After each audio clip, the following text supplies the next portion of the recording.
My name is Jennifer Breeden. I am an attorney, a lawyer in the United States specializing in international law with a peculiar specialization in international criminal laws. And so these are things like genocide, crimes against humanity.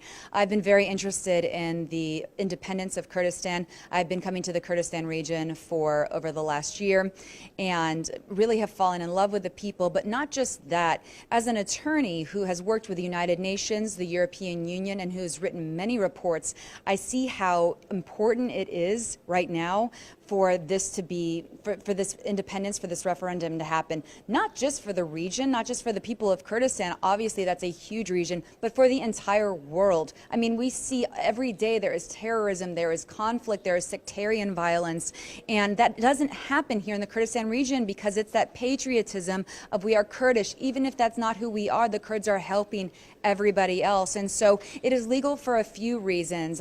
As a lawyer, as somebody that has studied international law and some of these things, I see now the different reasons why it's legal. First, it's legal under the domestic laws of the Iraqi constitution, where regional governments and regional authorities are allowed to make political and government decisions, are allowed to do that. In fact, under the Iraqi constitution, it's also legal if there is a disagreement between a regional government and the Iraqi federal national government, that the regional government wins for any decision involving their country. And so it's legal there. The decision today for the Iraqi High Court to say that we're not going to allow this to happen is not only against fundamental Iraqi constitution values, but against international laws and the fundamental right of people to vote. Iraq even they took down the governor of Kirkuk because he wanted to take part in a fundamental right to vote. So this is a legal referendum under this. Second, it's legal under international law. Yes, the United Nations has this provision on respecting state sovereignty,